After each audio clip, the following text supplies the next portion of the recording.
Okay. So at the National Center for Fathering, Lily and I, we went on this trip, and this trip was amazing. And it all talked about how to be the best father you can be, the best mother you can be, and more importantly, how husbands and wives can get along and be better parents. And they did a couple things. Like I told my last flip. One of the things was they told you to open up your secret compartments. Like, don't have secrets at all. Another thing they talked about was um, they wanted us to grieve with each other. And what I mean by that is, like, wives, grieve what you don't have in your husband, and grieve about it. So, for example, if you always wanted a husband who would be home more and you don't have that, grieve that loss. And if you don't have a husband that's as buff as you wanted, grieve that loss. And the husbands do the same. If your wife isn't XYZ, grieve that. And more importantly, explain it to each other. So I've been doing that. We did that the last night of the event. So on the last flip video I gave you, I wasn't sure if I was going to do it or not when I was in the Caymans. So we ended up doing it. And she opened up some interesting things. She opened up and said that she grieved the loss that, you know, that one of the things I wasn't home a lot, and she grieved the loss, or I wasn't home that much in her mind. And second of all, she grieved the loss that she could have been married to other people that are, like her options are gone. Um, she grieved the loss. Trying to think I forget what else she grieved. I grieved the loss that she doesn't occur as sexually interested. I grieved the loss. Let me see what else I grieved. I can't exactly remember what I grieved, but we talked about it. And we also opened up secret compartments. And I talked to her about things, some of the things I think about, I fantasize about, and stuff like that. She did the same. And we did not come from a place of judgment. Like, there was no judgment. There may have been in the very beginning, but afterwards there was no judgment. And what happened? It was 100% realizing that I have to grieve this because it's my issue. It's something that I don't have, and it's not. It has nothing to do with the other partner. So we did that, and I got to tell you, Doctor C, it was extraordinary. The connectedness we felt, like we came back from the trip more connected we've ever felt. And I think the key thing is that we did not judge each other for the grieving or the compartments.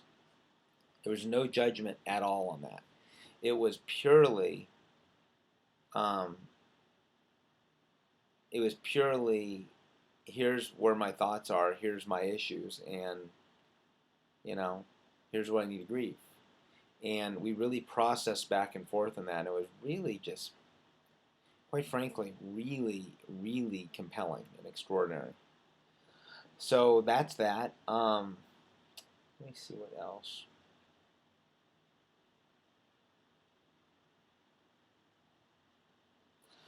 So I went to this priest in Arizona, and I basically asked him to be a spiritual advisor to me, and and I'm going to get a little coaching from that standpoint. So I'm pretty excited about that. I think he's going to be a spiritual advisor. I don't know for sure, but that's something I'm really looking forward to. Um, I was at mass this morning at the cathedral downtown, and I got to tell you, like, I love our church. I just love our church. I love the holiness of the tradition, and I want to lean into that more.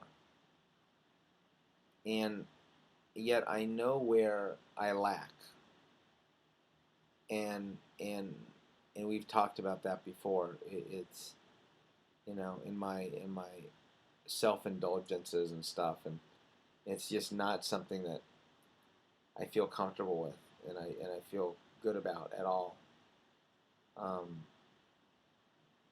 and I really want to lean into that. And specifically, that's why I'm, asked for the spiritual advisor for support. Um,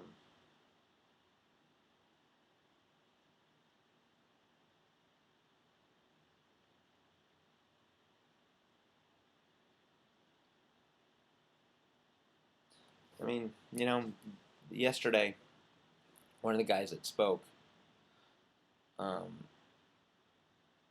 said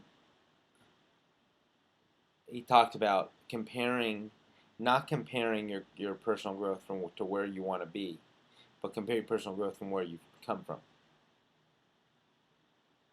And you know what? I mean, we're doing so good. I mean, $14,000 in a week, not too shabby.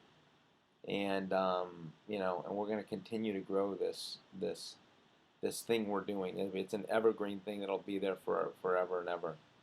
And it's just very, very, it's very, very exciting. And I'm convinced it never happens as quick as it's supposed to happen. That is for sure. Um, one of the teachers yesterday who spoke, he um, he built a big company, and you may remember the book Body for Life by Bill Phillips, um, and that was him. He spoke, and he ended up selling his big company for $300 million, or his company for $300 million. And it so he said, he's like, I wasn't evolved when I sold my company. He sold it at 33. And he took the time off, sold off, and just went on travel the world and studied and stuff. And there was a little bit of jealousy when that came up. Because I always thought that's what was going to happen to me. I think I've told you that before. That I was going to be the one. I was going to come into big money and travel the world for 10 years. But unfortunately, those obviously wasn't in my cards. Um, I made great money, but it wasn't the type of money that could be explosive, which is why I'm doing what I'm doing. Um, you can't make big money just doing home loans. I mean, you can make $1 million, $2 million, but I mean, you can't make the big $300 million doing home loans unless you build this monster company um, and sell it at the right time. So anyway, so that's that.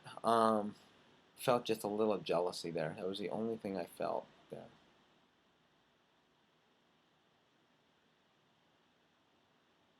So my friend Tim O'Brien, the guy that doesn't call me anymore, his office is catty corner to this, and I think what I'm going to do is walk over there when I'm done here, and I'm going to walk over there and just walk to his office and see if he'll talk.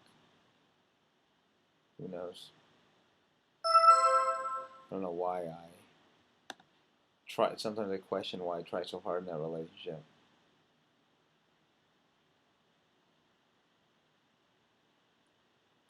I was here for 3 days and trying to see as many people as I can, and sometimes it's hard, but I feel like obligated to see these people.